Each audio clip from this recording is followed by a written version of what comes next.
The fountain pen trembled in my hand as I watched my father's face drain of color, his champagne glass frozen halfway to his lips, the same lips that had laughed when I'd quit his company 3 years earlier. The orchestra's violin seemed to stretch each note into eternity as 200 guests at the Morrison estate witnessed what would become the family's most infamous anniversary party. But I should start at the beginning of that night, and when I stood at the edge of my parents' 40th anniversary celebration, feeling the weight of the envelope in my jacket pocket. The ballroom sparkled with the kind of oppressive grandeur that only old money could buy. Crystal chandeliers cast fractured rainbows across the marble floor, their light catching on diamond necklaces and Rolex watches. The air was thick with competing perfumes, my mother's signature Chanel No. 5, fighting against the aggressive cologne of board members who'd gotten rich off our hotels. Somewhere, a jazz quartet played songs from my parents' wedding year, each note a reminder of promises that had long since curdled into lies. I stood near the French doors leading to the garden, close enough to the exit to escape if my courage failed, far enough from the center to avoid immediate attention. My dress, the same black sheath I'd worn the day I resigned, felt like armor against the whispers that followed my unexpected arrival. "Is that Sarah Morrison? I heard she's working as a consultant now. Richard said she couldn't handle the pressure." 3 years. 3 years since I'd walked out of Morrison Hotels International with nothing but a cardboard box and my grandfather's fountain pen, the one my father had given me as a parting gift, his idea of a cruel joke. "Take this," he'd said, pulling it from his desk drawer with theatrical flair while the entire board watched. "At least you'll have something valuable when you fail." The memory of their laughter still echoed in my bones. 20 board members, all men over 50, all chuckling at Richard Morrison's wit as his daughter stood there, dignity intact but career destroyed. They'd laughed because they knew what I was only beginning to understand. Without the Morrison name opening doors, I was nobody in their world. My fingers found the pen now, tucked safely in my inner pocket alongside the envelope. The sterling silver was warm against my palm, its weight familiar after 3 years of signing every document that had rebuilt my life. Grandfather William had carried it through the Depression while building his first hotel from a boarding house. It had signed the contracts for 47 properties across the country, and tonight it had signed something far more important. "Sarah?" My mother's voice, pitched high with nervous surprise, cut through my thoughts. Diane Morrison glided toward me in sapphire silk, her smile perfectly practiced, but her eyes darting between me and the main stage where my father held court. "Darling, we weren't expecting you." "Evan made sure to send an invitation," I said, kissing her powdered cheek. She smelled like roses and resignation. "He wanted me to see his big moment. My younger brother, Harvard MBA, 0 practical experience, and tomorrow's CEO of Morrison Hotels International if tonight's announcement went as planned. The golden child who'd never questioned a single decision, never pushed back against a single lie, never noticed the rot beneath the gold leaf." "Your father," Mom began, but Richard's voice boomed across the ballroom, commanding attention with the natural authority of a man who'd never been told no. "Ladies and gentlemen, if I could have your attention, please." The crowd turned toward the stage like sunflowers to the sun. Richard Morrison, at 62, was still an imposing figure, silver-haired, broad-shouldered, with the kind of deep voice that made people lean in even when they didn't want to hear what he was saying. He stood at the microphone with Evan beside him, my brother's grin so wide it looked painful. 40 years ago, Richard began, I married the most beautiful woman in Boston and promised her an empire. Tonight, as we celebrate 4 decades of marriage and success, I'm proud to announce the next chapter of the Morrison legacy. I moved closer to the stage, the envelope burning against my ribs. 3 years ago, I couldn't have imagined standing in this room again. But 3 years ago, I hadn't yet discovered what my father had been hiding in the encrypted folders of his personal server. Folders I still had access to because he'd never thought to revoke my credentials. The fountain pen's weight reminded me why I was here. Not for revenge, exactly. For something more elegant than that. For the truth. As Richard raised his champagne glass, preparing to name Evan as CEO, I pulled out the envelope and began walking toward the stage. It was time to return my father's gift, along with something he never saw coming. The Morrison Hotel empire wasn't built on dreams. It was built on Grandfather William's calloused hands and grandmother's recipes that kept guests coming back to their first boarding house in 1952. By the time I was born, we owned 47 properties from Boston to San Diego, each one a testament to what the American dream could become when mixed with intelligence, integrity, and relentless work. Or so I'd believed. Growing up, Morrison meant growing up in hotel lobbies, doing homework in empty conference rooms, and learning to read profit margins before poetry. Richard made sure both his children understood the weight of our last name. But while Evan spent summers golfing with potential investors, I spent them shadowing housekeeping staff, learning Spanish from the maintenance crew, understanding how a hotel really functioned from the ground up. My MBA from Wharton should have been my ticket to the executive floor. Instead, it became my father's favorite punchline.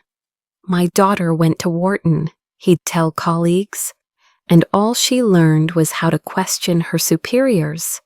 They'd laugh, and I'd smile, and every passed-over promotion felt like another twist of the knife. 7 years. I gave Morrison Hotels 7 years of 18-hour days, of innovations that increased revenue by 30%, of loyalty that should have meant something, the sustainable hospitality initiative that saved us millions. Mine. The boutique hotel concept that captured the millennial market. Mine. The employee retention program that cut turnover in half. Also mine. But every victory had Evan's name attached to it when it reached the board. "You're too emotional," Richard would say when I protested. "Leadership requires a certain steadiness that women struggle with." The breaking point came when I discovered discrepancies in our financial reports. Not mistakes, deliberate falsifications. Money flowing to shell companies that existed only on paper. Construction contracts for renovations that never happened. Charity donations that never reached their destinations. $15 million in 3 years, vanishing into the ether. I brought the evidence to Richard privately, thinking I was protecting the company. I sat in his office, all mahogany and masculine pride, and showed him spreadsheet after spreadsheet of fraud. He listened, fingers steepled, expression unreadable. When I finished, he stood, walked to his window overlooking downtown Boston, and spoke without turning around. "You have 2 choices, Sarah. You can forget what you think you've found and accept the position of regional manager in our Michigan properties, a generous offer considering. Or you can leave Morrison Hotels immediately, with the understanding that your misinterpretation of company finances makes you unhireable in this industry. Dad, this is embezzlement. It's federal. It's business. He turned then, and his eyes were cold as winter marble. Business you clearly don't understand. Make your choice. The memory of that moment still tasted bitter. The father who'd taught me to ride a bike, who'd cheered at every graduation, who'd called me his little CEO when I was 7. That man evaporated, leaving only Richard Morrison, protector of empires built on lies. I need time to think, I'd said. You have until Monday. That weekend, I copied everything, every file, every email, every encrypted folder I could access. Not because I planned to use it, I wasn't thinking that far ahead, but because somewhere in my gut, I knew that truth had a way of demanding to be told. Monday morning, I walked into Richard's office with my resignation letter, written with grandfather's fountain pen. He read it with a small smile, then made his announcement to the board that afternoon. Sarah has decided to pursue other opportunities. We wish her the best, though we all know how difficult it is to succeed without the proper foundation. The blacklisting was swift and thorough. Every hotel chain in the country suddenly had hiring freezes. My calls went unreturned. My applications vanished into voids. One HR director, after 3 glasses of wine at a conference, admitted it. Your father made it clear that hiring you would end our relationship with Morrison Hotels. I'm sorry, but I have a family to feed. So I fed myself on ramen and rage, living in a studio apartment in Southie, watching the Charles River freeze over while my bank account dwindled. My mother sent checks that I sent back. Evan sent texts that I deleted. And Richard sent nothing because to him, I'd already ceased to exist. But erasure, I learned, could be a gift. When you're nobody, you can become anybody.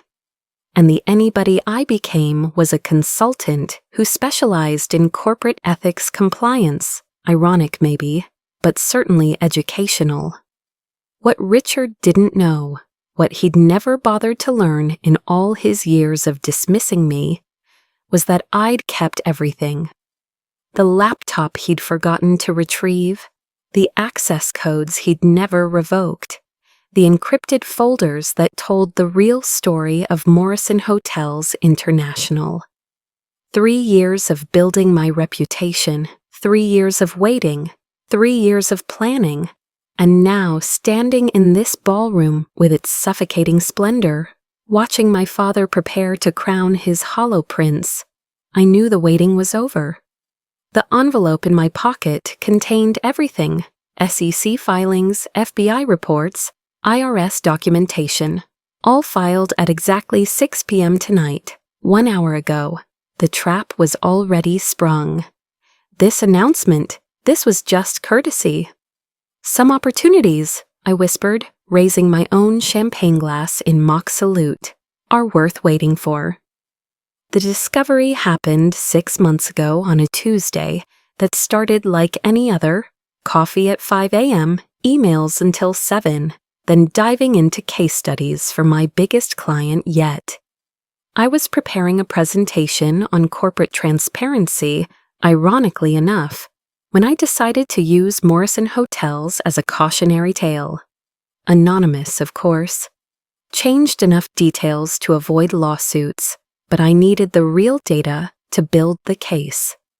My old laptop sat in my closet like a buried landmine, untouched for 2.5 years. I'd kept it out of paranoia more than planning, wrapped in an old sweater as if that could contain its secrets. When I powered it on, the Morrison Hotels logo flickered to life, and my hands actually shook. Pathetic, maybe, but trauma has a way of living in your muscles. The files were all there, exactly as I'd left them. But this time, with distance and experience, I saw what I'd missed before. The encrypted folder labeled Project Legacy that I'd never been able to crack. It opened with my old password. Richard must have given me access by accident, one misclick in the permissions settings that would cost him everything. Inside were 15 years of systematic fraud. Not the petty embezzlement I'd found before, that was just the tip. This was a cancer that had metastasized through every branch of the company tree. Shell companies in Evan's name, though my brother's signature was clearly forged. Properties purchased with company funds but titled to Richard personally. Charity events that raised millions for causes that received thousands. Construction contracts for hotels that existed only in paperwork. The money flowing to accounts in the Caymans. $73 million. That was the total, spread across 15 years of careful theft. Enough to buy several hotels outright. Enough to destroy hundreds of careers if the company collapsed. Enough to send Richard Morrison to federal prison for the rest of his life. I sat on my apartment floor until 3 a.m., laptop heating my thighs, scrolling through evidence that rewrote my entire childhood. Every family vacation had been funded by stolen money. Every birthday gift, every private school tuition payment, every proud moment. All of it built on lies. The smart thing would have been to stay quiet. The safe thing would have been to delete everything and continue building my clean, small life, away from the Morrison shadow. But I kept thinking about the housekeepers who'd been denied raises. Because budgets were tight. The desk clerks working 3 jobs because their hours had been cut. The investors who'd trusted their retirement funds to Richard's integrity. And I thought about Uncle Thomas. I hadn't spoken to my father's brother in 20 years. He'd left the company when I was 15, departing suddenly after what Richard called irreconcilable differences in vision.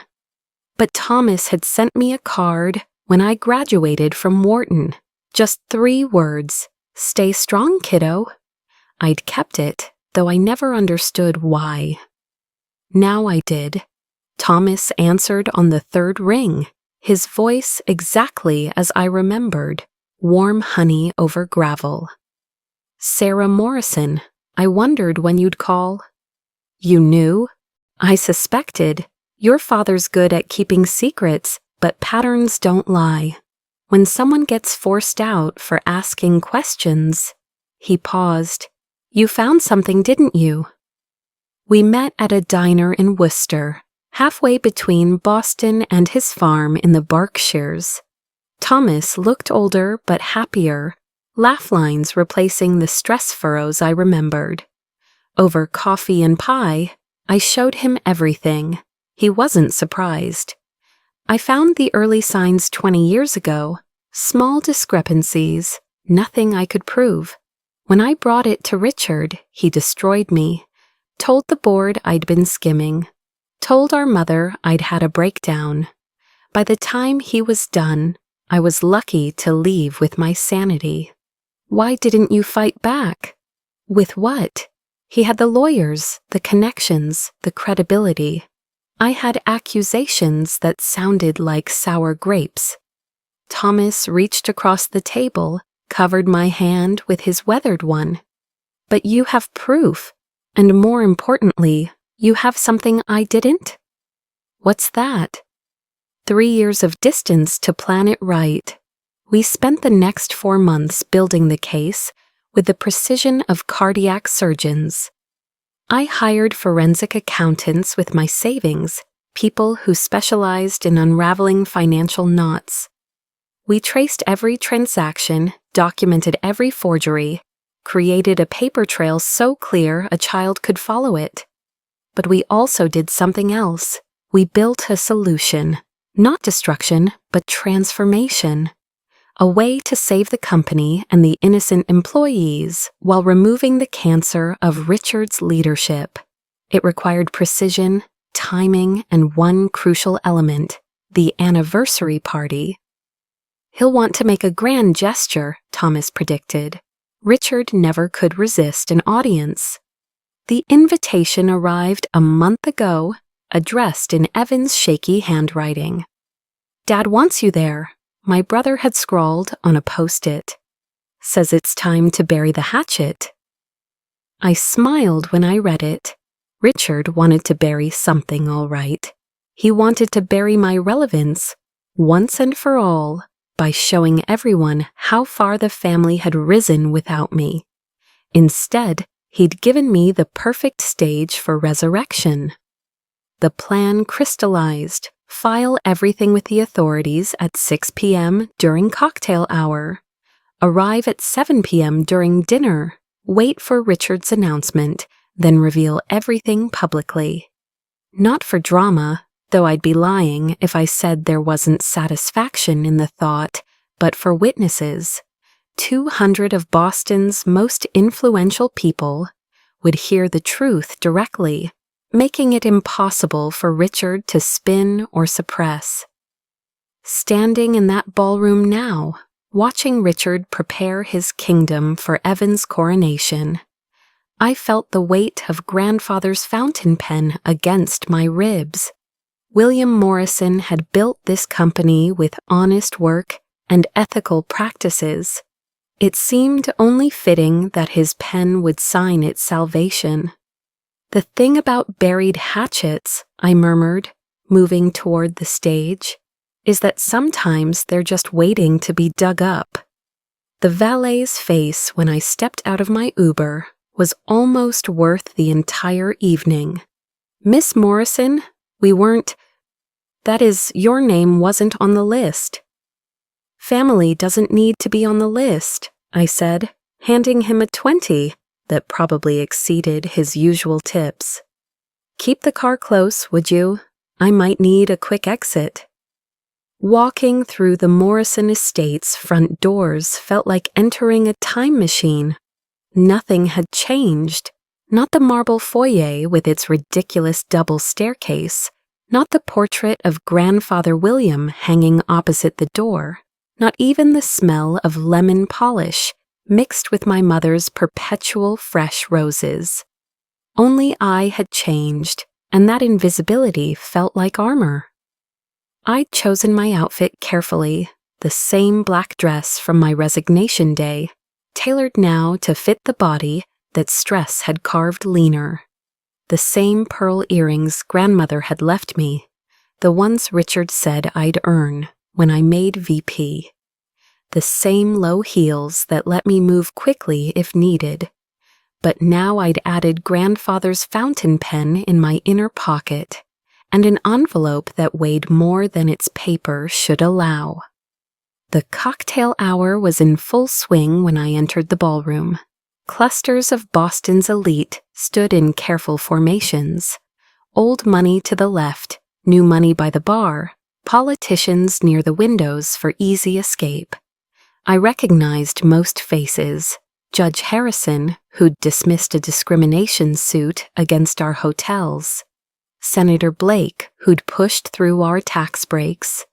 The police commissioner who'd made that unfortunate assault charge against Evan disappear last year. All of them would be witnesses tonight. "Sarah!" My brother's voice carried across the room, pitched high with surprise and something else. Fear. "What are you doing here?"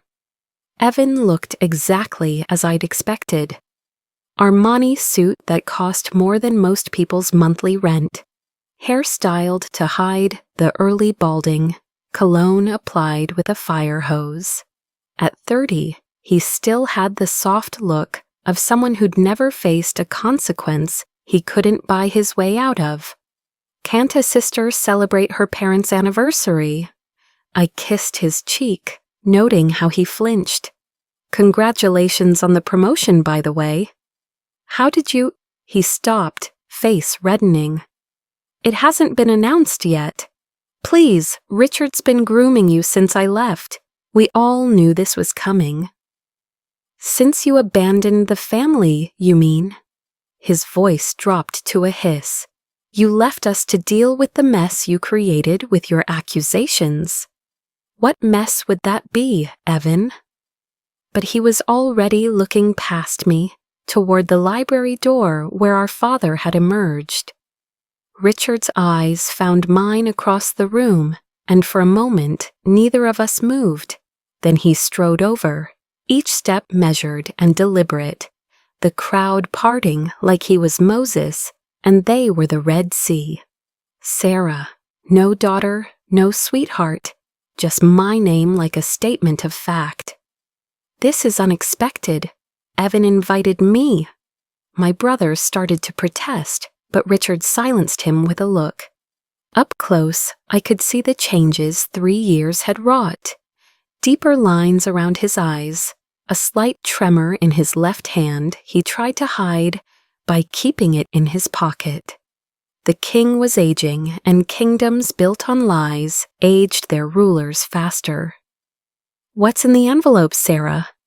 The first near-exposure moment.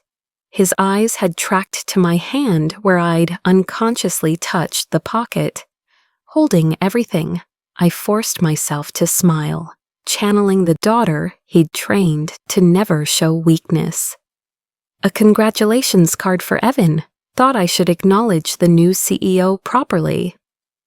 Richard studied me for long seconds, that calculating look I remembered from childhood when he was deciding if I was lying about who broke the vase or ate the last piece of cake. But I'd learned to lie from the master himself. How thoughtful, he finally said. I'm sure Evan appreciates the gesture, don't you, son? Yeah, sure. Evan looked between us, like he was watching a tennis match where the ball might explode. Ladies and gentlemen, the band leader's voice saved us from further interrogation. Please take your seats for dinner service. Richard leaned close as he passed, his breath sharp with scotch and peppermint. We'll talk after my announcement. Don't go anywhere. I watched him walk to the head table, Evan trailing behind like a confused duckling. My mother caught my eye from her seat, her expression pleading for, what? Peace? Silence? Or maybe, just maybe, for someone to finally tell the truth in this family. The dinner was exquisite torture, 7 courses of food I couldn't taste, conversations I couldn't follow, all while the envelope seemed to pulse with radioactive heat against my ribs. I was seated at table 12, family adjacent, but not family proper. The placement itself was a message, close enough to watch, but not to matter. I heard you're doing well, Mrs. Blackwood said between the fish and the meat. She'd been on the hospital board with my mother for decades. Corporate consulting, isn't it? Ethics compliance, actually. I let that sink in, watching her expression shift. Amazing how many companies need help keeping their books clean these days. The conversation died after that, which suited me fine. I needed the silence to prepare. Uncle Thomas had arrived during the salad course, taking a seat at table 15, with a clear sightline to both the stage and my position. We didn't acknowledge each other, but his presence felt like reinforcement. As the dessert plates were cleared, Richard took the stage. The lights dimmed except for the spot on him, and I had to admire the theatricality. He'd always known how to work a room. Friends, family, esteemed colleagues, he began, his voice carrying without the microphone he held anyway. 40 years ago, I married Diane Elizabeth Hartley and promised her an empire. I stood, the movement deliberate and visible. Richard's eyes tracked to me, a flicker of irritation crossing his features. But he continued speaking, even as I began walking slowly toward the stage, the envelope now visible in my hand. The crowd sensed something shifting. Conversations died, heads turned, and the very air seemed to thicken with anticipation. This wasn't part of the program, and everyone knew it. By the time Richard reached the part about passing the torch to the next generation, I was at the foot of the stage, looking up at the man who'd raised me and ruined me in equal measure. "Dad," I said, my voice carrying in the silence, "before you make your announcement, there's something everyone here needs to know." Standing at the foot of that stage, I wasn't seeing Richard Morrison, corporate titan. I was seeing my father from 23 years ago, teaching me to play chess in his study while rain hammered the windows. "Never let your opponent see your real move until it's too late to counter," he'd said, moving his queen into position. "By the time they realize what you're doing, you should already have won." I was 12 then, still young enough to worship him, old enough to understand that the lessons went beyond the game. Every match was training for the boardroom battles he assumed I'd fight beside him someday. He never imagined I'd use those same strategies against him. But before that, before the chess and the cynicism, there was Grandfather William. I could still feel his hands, rough as bark, gentle as morning, adjusting my grip on the fountain pen. 7 years old, sitting at his massive desk, while he taught me to write my name with proper flourishes. "A Morrison signature should be unmistakable," he'd said, his voice carrying the trace of Irish accent that 40 years in America hadn't erased. "It's your word, your bond, your honor on every line." The pen had been his father's before him, carried from Dublin to Boston in 1920. William had used it to sign the deed on his first boarding house, then every contract that built our empire. When he died, I was 15, and the pen went to Richard. I'd assumed it would stay there forever, a symbol of continuity. I never imagined he'd use it as a weapon against me. The memory of that board meeting 3 years ago crashed over me with fresh intensity. I'd prepared for weeks, creating a comprehensive modernization proposal that would revolutionize our operations, sustainable practices that would cut costs by millions, digital innovations that would capture younger markets, employee development programs that would reduce our turnover rate. I'd stood at the presentation screen, clicking through slides I'd perfected, watching the board members' faces range from bored to hostile. Richard sat at the head of the table, fingers steepled, expression unreadable. "Interesting theories," he'd said when I finished, "but this is why we need practical leadership, not academic exercises. Women think with emotion, not logic. They see the world as they wish it was, not as it is." The laughter that followed wasn't cruel, it was worse. It was dismissive, as if I were a child who'd interrupted adult conversation with a crayon drawing. "I've run the numbers," I'd started. "The numbers aren't the issue, Sarah." Richard's voice was patient, patronizing. "It's the fundamental misunderstanding of our business model. We're not a charity. We're not here to save the world. We're here to make money. Sustainable practices do make money." Meeting adjourned. He'd stood, signaling the others to follow. As they filed out, he'd paused beside me. "Perhaps it's time you considered whether you're truly suited for this level of responsibility." That night, I'd called my mother, sobbing in my car in the parking garage. Her response still haunted me. "Your father knows best, darling. Maybe if you tried to be more agreeable." Agreeable? As if agreeability had built the Morrison empire. As if Grandfather William had been agreeable when he'd fought off 3 takeover attempts in the 70s. As if success came from smiling and nodding while incompetence was rewarded and innovation was punished. The months after I left were the darkest of my life. My apartment in Southie was a 4th-floor walk-up with radiators that clanged like ghost chains and windows that let in more cold than light. I lived on ramen and spite, applying for jobs that vanished the moment HR heard my name. One night, 6 months into my exile, my mother appeared at my door. She looked wrong outside her natural habitat. Designer clothes seemed costume-like in my narrow hallway. Her perfect posture an accusation against my slouching walls. "He's getting worse," she'd said without preamble, sitting on my second-hand couch like it might stain her skirt. The lies, the cruelty. He had housekeeping fired for using the wrong cleaning product. 20-year employees gone without severance.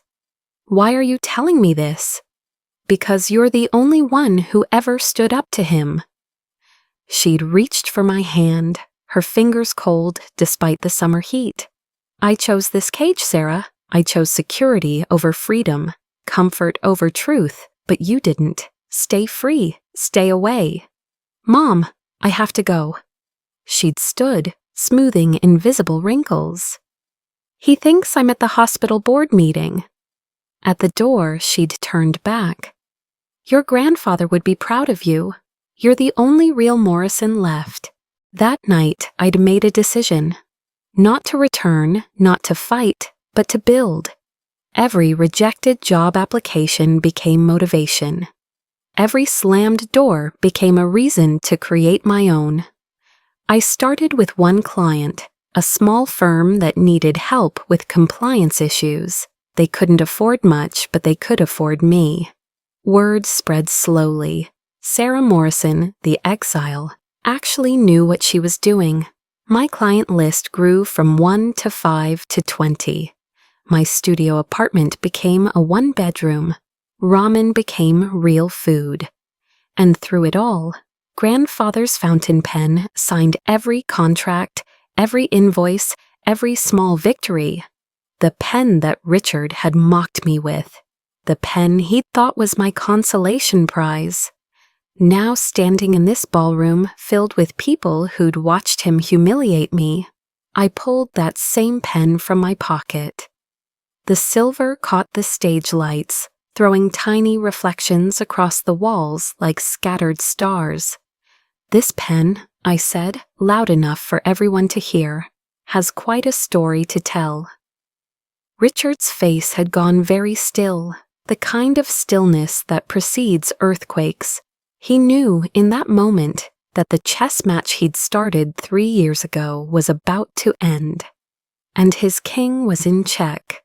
Richard raised his champagne glass, the gesture deliberately casual, but I caught the slight tremor in his hand. "To family," he announced, his voice booming across the ballroom. "To legacy, to the future of Morrison Hotels International, and to my son, Evan Morrison, who tomorrow morning will officially become our new CEO." Applause rippled through the crowd like thunder. Evan stood, his grin so wide it looked painful, waving like he'd just won an election. Board members nodded approval. Investors raised their glasses. My mother sat frozen, her smile painted on, but her eyes locked on me. I moved toward the stage with deliberate calm, the envelope visible in my left hand, the fountain pen in my right. The crowd parted, their confusion palpable. This wasn't part of the program. The Morrison princess returning from exile to witness her brother's coronation. "You're embarrassing yourself, sister." Evan intercepted me near the stairs, his voice low and urgent. "Whatever point you're trying to make, this isn't the time." "When would be the time, Evan? When you've signed your name to fraud?" When you've become so entangled in his web that you can't escape. I sidestepped him, but he grabbed my arm. Security, Richard called, his tone still conversational. My daughter seems confused. Perhaps she needs some air. Two men in dark suits started toward us, but I raised my voice, clear and carrying. I have something for the new CEO, something he needs to see before he accepts this position. The security guards hesitated. The crowd leaned in. This was better than dinner theater. This was Morrison family drama, live and unscripted. Richard's calculation was visible on his face. Cause a scene by having me dragged out, or control the narrative by letting me speak? His ego won, as I knew it would. Let her through, he commanded, every inch the magnanimous patriarch. Family should be together for announcements like these. I climbed the stairs slowly, each step measured. The stage lights were blinding after the dimness of the ballroom, but I didn't squint. I'd learned from Richard himself, never show weakness when all eyes are on you. Since we're celebrating family legacy, I said, taking the microphone from the stand, I wanted to share something Grandfather William wrote before he died. Richard's shoulders relaxed slightly. A letter from the founding father, sentimental, harmless, possibly even helpful to his narrative. I saw him exchange glances with board members, a slight shrug that said, humor her. But first, I continued, pulling out the fountain pen. Dad, do you remember this? William's pen. His voice was careful now, sensing a trap but not seeing it yet. I gave it to you when you left. You did. You said I'd need something valuable when I failed. I held it up so the light caught the inscription, WPM 1920-2000, integrity above all. You were right, it's been invaluable. I'm glad it served you well. Richard was trying to retake control, his politician's smile back in place. Now about Grandfather's letter. Oh, I'm sorry. Did I say Grandfather wrote this? I pulled the envelope from my pocket, the Morrison Hotel's letterhead visible. No, this is my letter, written today, with this pen. The second near exposure. Richard stepped toward me, his hand outstretched. Sarah, whatever game you're playing. No game, Dad, just truth. I opened the envelope with theatrical slowness, unfolding the pages so the official seals were visible. Should I read it, or would you prefer to tell everyone yourself about the $73 million? The ballroom went silent, not the polite silence of earlier, but the breathless quiet that precedes avalanches. You're having some kind of breakdown, Richard said, but his voice had lost its commanding tone. The stress of failure. Dear Securities and Exchange Commission, I read, my voice carrying clearly through the microphone. I am writing to report systematic fraud, embezzlement, and money laundering at Morrison Hotels International, spanning 15 years and involving the direct participation of CEO Richard Morrison. Gasps rippled through the crowd. Phones appeared in hands. Board members stood from their seats. Lies, Evans sputtered, grabbing for the pages. This is all lies. I sidestepped him easily. 3 years of self-defense classes had taught me more than Richard's chess lessons ever had. Shell companies registered in your name, Evan, though you never signed the paperwork, did you? Your signature was forged by someone who writes their E's with a distinctive loop. Someone like our father. Security, Richard roared, but the guards weren't moving. They were listening, like everyone else, to the systematic destruction of an empire built on lies. I continued reading, each detail a nail in the coffin. Paradise Holdings, incorporated in 2009, received $4 million in renovation funds for the Boston Plaza. The renovations never happened. The money went to an account in the Caymans, then to a property in Martha's Vineyard, the same property where Richard Morrison now vacations. Uncle Thomas stood up from his table. "I can corroborate everything," he announced, his voice carrying across the stunned ballroom. "I've been keeping records for 20 years, ever since Richard forced me out for asking questions." Other voices joined in. A contractor who'd been asked to create false invoices, an accountant who'd been fired for refusing to alter records, a board member who'd suspected but never had proof.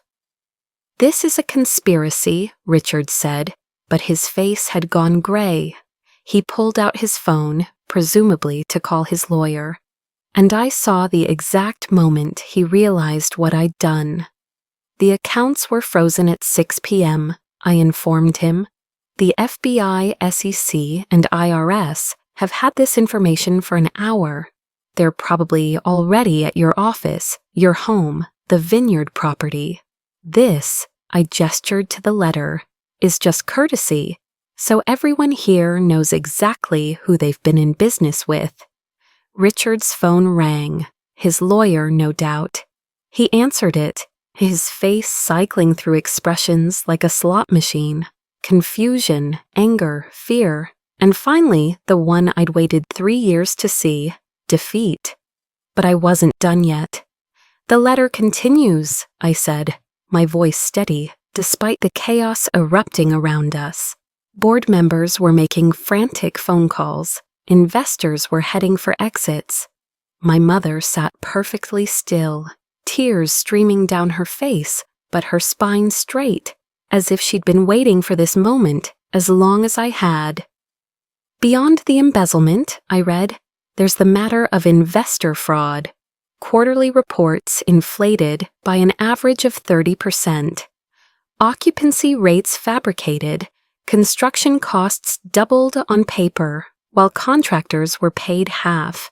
Every investor in this room has been lied to for over a decade." "You're destroying everything." Evan's voice cracked like a teenager's. "The company, the employees, our family, everything." "No, Evan, I'm saving it." I set down the letter and looked directly at Richard. He stood frozen, his phone still pressed to his ear, his lawyer's voice a tinny panic in the silence. "You see," I continued, "I never wanted destruction. I wanted transformation. Every document sent to the authorities includes a comprehensive recovery plan. Morrison Hotels can survive this, but not with current leadership." "You think you can take over?" Richard's laugh was hollow. "You own nothing. You have no shares, no position, no power." "About that," I pulled out a second document. Grandfather's will was quite specific. His 5% stake in the company, the one you told everyone was symbolic, worthless, came with an interesting clause. Thomas stood again, pulling out his own papers.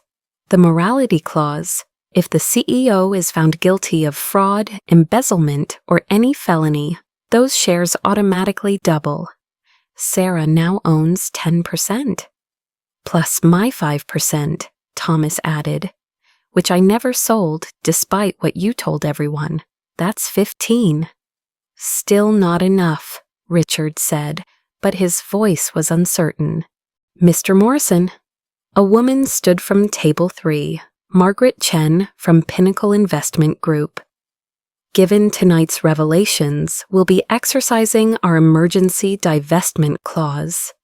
We're selling our 20% stake immediately." "To whom?" Richard demanded. "To SLM Consulting." She looked at me. "Your company, I believe, Miss Morrison?" I nodded. SLM Consulting, Sarah Louise Morrison, using my middle name grandfather had chosen. I'd been quietly buying distressed shares for 6 months, knowing this moment would come.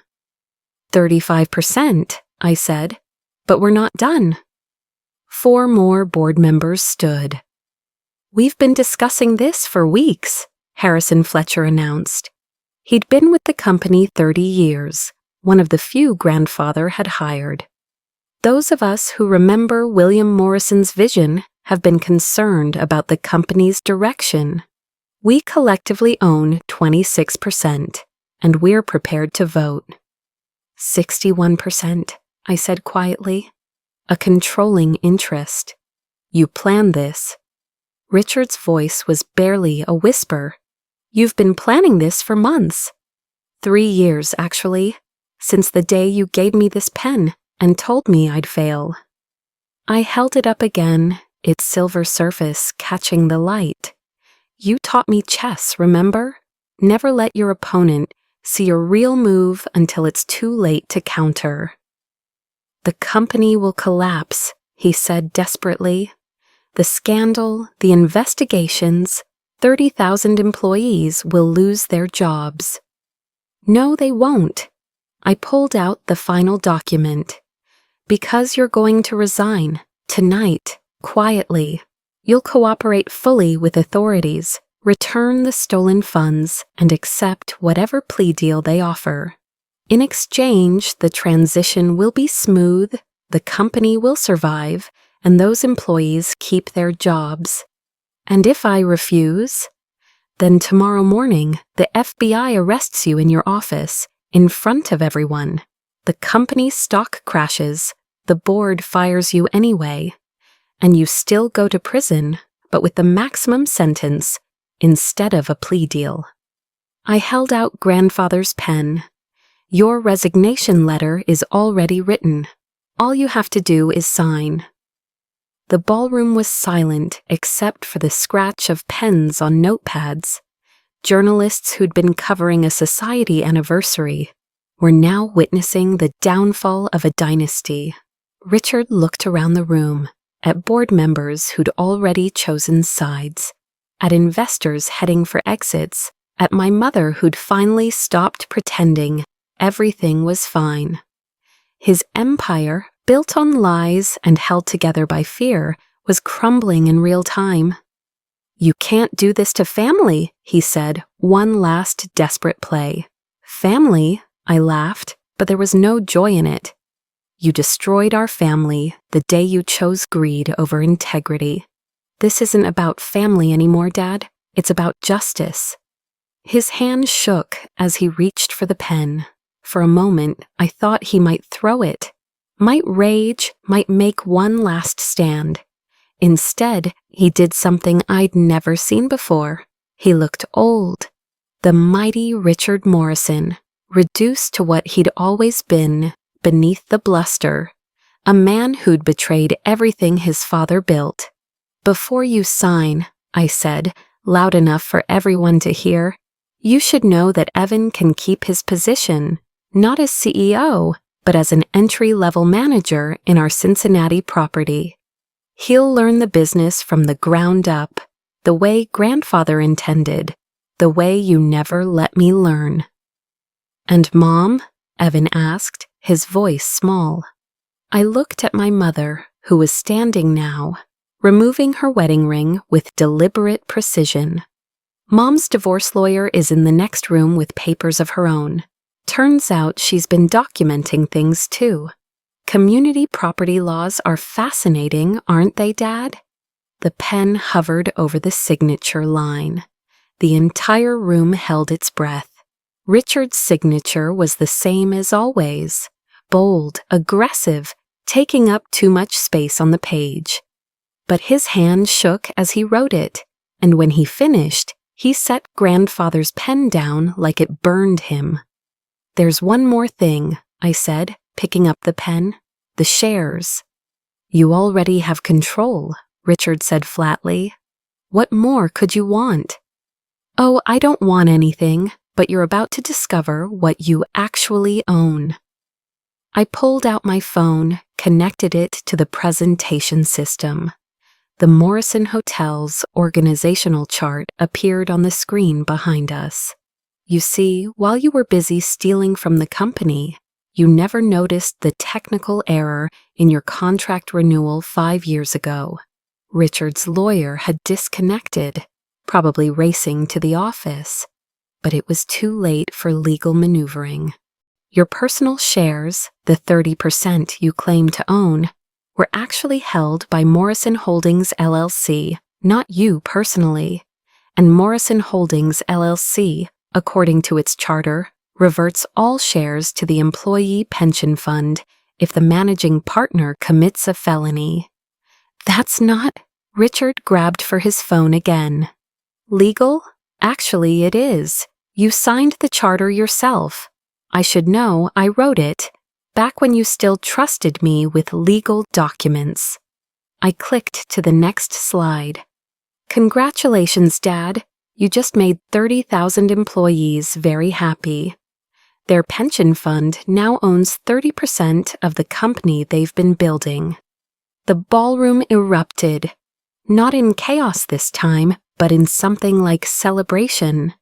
These weren't just investors and board members. Many were longtime employees, people who'd worked their way up, people who'd suffered under Richard's regime. You planned this from the beginning, Richard said, understanding finally dawning. The resignation, the exile, all of it. No, Dad, I didn't plan to leave. You forced that. But once I was out, I could see the whole board, not just my corner of it. I turned to address the room. The new Morrison Hotels International will be employee-owned in partnership with ethical investors. Workers will have a voice in decisions, transparency will be mandatory, and every single stolen dollar will be returned, with interest. Margaret Chen stood again.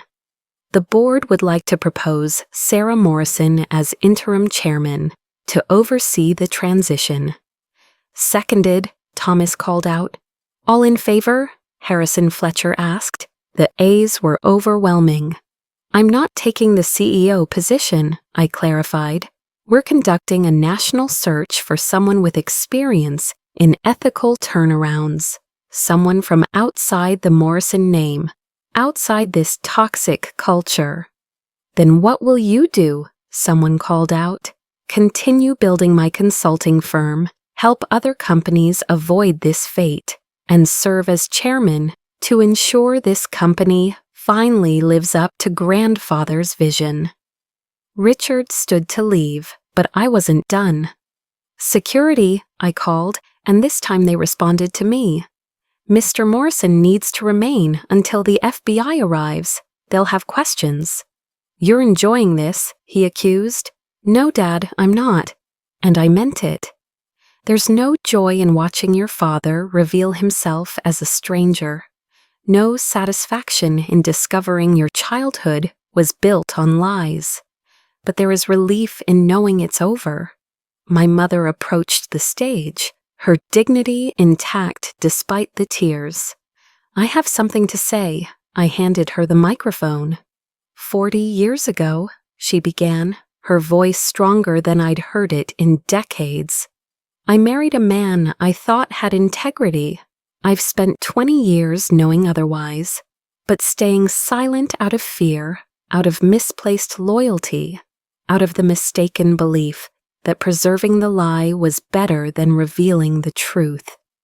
She looked directly at Richard. I'm done being your accomplice. The divorce papers will be filed Monday.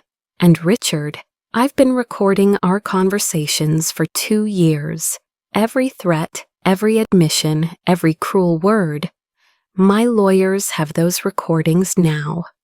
The sound Richard made wasn't quite a laugh or a sob, something between. The sound of a man realizing he'd been outplayed by everyone he'd underestimated. Evan, I called to my brother, who looked like he'd been hit by a truck. You have a choice. Take the Cincinnati position, learn the business honestly, and maybe someday earn a real role. Or leave now with nothing but your trust fund, which, by the way, is also being investigated for tax fraud. I'll take Cincinnati, he mumbled. Good choice.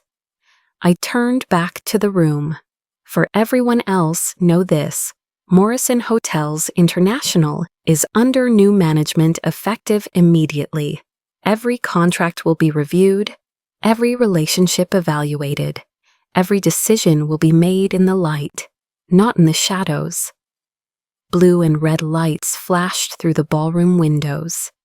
The FBI had arrived, punctual as always, when dealing with white-collar crime of this magnitude. "Mr. Morrison," Agent Jennifer Park announced as she entered with her team, "we have a warrant for your arrest on charges of embezzlement, wire fraud, money laundering, and tax evasion." As they read him his rights, I held up grandfather's pen one last time. "You asked me what I was going to do with something valuable," I said to Richard. "I used it to write the truth. Grandfather would have been proud." The agents led him away in handcuffs, the silver gleaming like the pen that had signed his downfall. The last thing I heard him say was, "How did I not see this coming?" "Because you never really saw me at all," I whispered, though he was already gone. The news cycle was brutal and beautiful in equal measure. Morrison Hotels exposes father's fraud. Corporate dynasty falls in family betrayal. Whistleblower daughter saves company from collapse. Every headline was another twist of the knife, but also another step toward healing. I stood in the CEO office, not mine, but no longer Richard's either, watching the sunrise paint Boston in shades of gold and possibility. The office had been stripped of his things overnight. The ostentatious desk, the trophy photographs with politicians, the fraudulent awards, all evidence now. "The stock is up 12%, Margaret Chen reported, entering with coffee and the morning papers. Investors are calling the transparent transition revolutionary. We've had 3 acquisition offers already. We're not selling." I accepted the coffee gratefully. 3 hours of sleep and 18 hours of crisis management had left me running on fumes and determination. This company belongs to its employees now. The FBI wants to know if you'll testify. Of course. Your father's lawyer is requesting a meeting. No. Margaret nodded, understanding. Your mother's divorce lawyer called. Richard's assets are frozen, but she's been granted temporary support from the marital accounts. She wanted to thank you. Mom had checked into the Four Seasons last night, her first night of freedom in 40 years. She'd texted me at 3 a.m. I can breathe again. What about Evan? He reported to Cincinnati this morning. The property manager says he actually showed up on time, in appropriate clothes, ready to work. Margaret's surprise was evident. Maybe there's hope for him yet. Everyone deserves a second chance, even him. Thomas knocked and entered, looking more relaxed than I'd seen him in 20 years. The senior staff meeting is in an hour. You ready for this? I've been ready for 3 years. The meeting was standing room only. Department heads, senior managers, employee representatives, all crammed into a conference room that had only ever held board members before. The energy was electric, hopeful, terrified. "I'm not going to lie to you," I began, standing at the head of the table where Richard had once held court. "The next 6 months will be brutal. Investigations, audits, restructuring. Some of you may be implicated in crimes you were forced to participate in. Come forward now, cooperate fully, and we'll provide legal support. Stay silent, and you're on your own." 7 hands raised immediately. By the end of the day, it would be 23. Middle managers who'd been forced to falsify reports, accountants who'd been threatened into compliance, maintenance supervisors who'd been ordered to lie about repairs. "Everyone who comes forward keeps their job if legally possible," I announced. "We're not punishing victims of Richard's corruption. We're rebuilding from the ground up." The union representative, Maria Santos, stood. "The employees want to know, will there be layoffs?" "No layoffs. In fact, we're raising minimum wage to $22 an hour, implementing profit sharing and expanding benefits. It turns out when you stop stealing from a company, there's plenty of money for the people who actually run it." The applause was hesitant at first, then thunderous. These people had suffered under Richard's reign. Wage freezes while he bought yachts, benefit cuts while he purchased islands. Now finally they could hope. The weeks that followed were a blur of depositions, document reviews, and strategic planning. Richard's plea deal gave him 12 years, less than he deserved, but more than he'd expected. The day of his sentencing, he looked at me across the courtroom and mouthed something. I couldn't tell if it was "I'm sorry" or "I'll destroy you." Maybe both. Evan surprised everyone, mostly himself. Without Richard's shadow looming over him, without the pressure to be something he wasn't, he actually showed aptitude for the hotel business. His first month evaluation from Cincinnati was glowing. Hardworking, humble, eager to learn. Who knew that all he'd needed was to escape our father's gravitational pull? Mom flew to Paris the day the divorce was finalized. She sent a photo from the Eiffel Tower, her smile reaching her eyes for the first time in my memory. "I'm taking cooking classes," her message read. "Finally doing something just because I want to." The company thrived under transparent leadership. The new CEO we hired, Patricia Williams, known for turning around corrupted corporations, implemented every reform I'd suggested 3 years ago. The ones Richard had laughed at. Sustainable practices saved us millions. Employee development programs reduced turnover to record lows. Customer satisfaction soared when workers actually felt valued. "You could have been CEO," Patricia told me, during one of our weekly meetings. "This is your vision coming to life." "No," I said, looking out at the city I'd once fled. "I needed to leave to become who I am. SLM Consulting has 17 clients now, all companies trying to prevent what happened here. That's my calling, not running an empire, but helping others build ethical foundations." 6 months after the anniversary party, I stood in the same ballroom for a different event. The first annual William Morrison Integrity Awards, honoring employees who exemplified ethical leadership.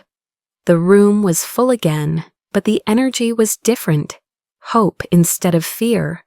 Pride instead of pretense. Uncle Thomas presented the first award. William Morrison believed that a company's true wealth wasn't in its bank accounts, but in its people. Tonight, we reclaim that legacy. As the evening progressed, I found myself holding grandfather's pen again, signing commendations and congratulations. Each signature felt like a small redemption, proof that something good could grow from corrupted soil. "You did it," Thomas said quietly, standing beside me as we watched employees celebrate. "You saved the company." "We did it," I corrected. All of us who refused to let Richard's version of success be the only one. William would be proud. I thought about that. About grandfather's hands teaching me to write. About integrity above all. About the long arc of justice that sometimes bends back on itself before moving forward. "I hope so," I said, and meant it. 1 year later, I stood in my office at SLM Consulting, looking out at Boston Harbor. The water sparkled in the autumn sun, and I could see the Morrison Hotel's waterfront property in the distance, thriving now under ethical management, its employees partners rather than pawns. The fountain pen sat in its place of honor on my desk, not in a case but in active use. I'd just finished signing a contract with our 30th client, a tech company wanting to establish ethical practices before problems arose. Prevention rather than crisis management, the kind of work that actually changed corporate culture. "Sarah," my assistant knocked.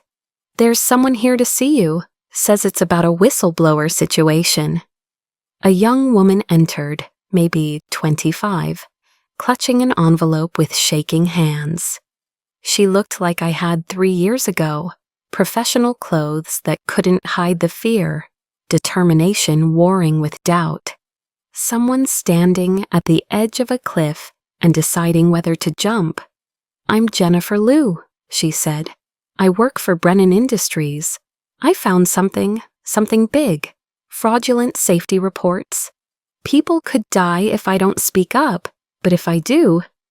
She trailed off, the implication clear. "Sit down," I said gently, gesturing to the chair across from my desk. "Tell me everything." For the next 2 hours, she laid out systematic safety violations that made my stomach turn. Cover-ups that went to the top. Threats against anyone who asked questions. A culture of fear so pervasive that she'd been afraid to even send an email about it. "They'll destroy me," she said finally.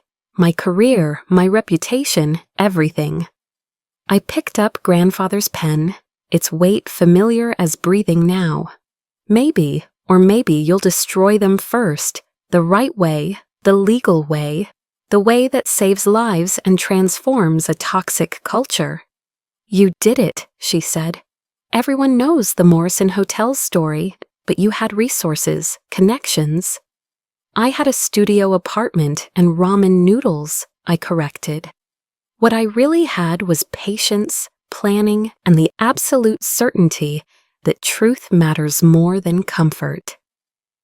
I spent the rest of the afternoon walking her through the process, how to document, who to contact, how to protect herself legally and financially, as she prepared to leave, envelope now supplemented with a flash drive of additional evidence I'd helped her organize. She paused at the door.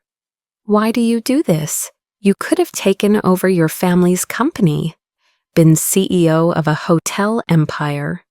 Instead, you're helping strangers fight battles that aren't yours."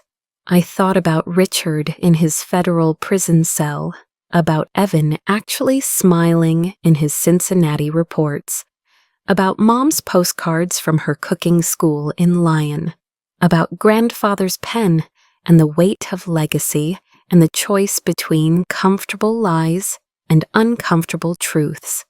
"Because someone has to," I said simply, "because every Jennifer Liu who stands up makes it easier for the next one, because corruption thrives in silence and dies in sunlight." She nodded, standing straighter. "Will you help me? Officially, I mean. Be my consultant through this?" "Of course." I pulled out a contract, already prepared. "We'll file everything Monday. By Tuesday, Brennan Industries will be in crisis mode. By next year, if we do this right, there'll be a case study in successful corporate reform." As she signed her name with grandfather's pen, I saw her hand steady, her resolve crystallize. Another warrior in the fight for corporate integrity. Another person choosing difficult truth over comfortable lies. After she left, I returned to the window, watching the sun set over the city. My phone buzzed with a text from the new Morrison Hotel's CEO. "Stock up another 8%. Employee satisfaction at 94%. You did this." No, I thought. We all did this. Everyone who refused to accept that power meant permission to destroy. Everyone who stood up when sitting down would have been safer. Everyone who chose integrity when corruption would have been more profitable. The fountain pen gleamed in the dying light, ready for whatever needed to be written next. Contracts for new clients, letters to legislators about corporate reform, testimony for ongoing trials. Each signature a small revolution, each document a step toward the world grandfather had envisioned, where a person's word was their bond and integrity meant more than income. My office door opened again. Thomas entered, carrying a bottle of champagne and 2 glasses. "What are we celebrating?" I asked. "Richard's first parole hearing was denied," he said, pouring. "But that's not really what I came for." "Oh?" He pulled out an old leather journal, worn and weathered. "I was going through grandfather's things. Found this in a safety deposit box he'd left me. Look at the last entry." I opened it carefully, the pages brittle with age. William Morrison's handwriting, shaky but determined, dated just a week before his death. "I fear I've failed. Richard has forgotten that wealth without wisdom is poverty, that power without principle is weakness. But I see hope in Sarah. She has the spine to stand when others would kneel, the courage to speak when others would whisper. Someday she'll save what I built from what it's becoming. The pen I leave her isn't just an heirloom, it's a weapon against lies, a tool for truth. She'll know when to use it." Tears blurred my vision, but I didn't wipe them away. Let them fall on the journal, mixing with the ink of a man who'd believed in me before I believed in myself. "He knew," Thomas said softly. Somehow he knew. We toasted in silence, the champagne bitter and bright on my tongue. Outside, Boston's lights began their nightly show. Each window a life, a story, a possibility. Some of those lights were Morrison hotels, now beacons of ethical business instead of monuments to greed. "What's next?" Thomas asked. I picked up grandfather's pen, feeling its familiar weight. Tomorrow there would be new battles, Jennifer Liu's case, 3 other consultations, a congressional hearing on corporate reform where I was scheduled to testify. But tonight, in this moment, I felt something I hadn't experienced in years: peace. "Whatever needs to be written," I said, and signed my name in the air, with a flourish grandfather would have approved of, bold, unmistakable, and absolutely true. The Morrison legacy would no longer be about power over others, but empowerment of others.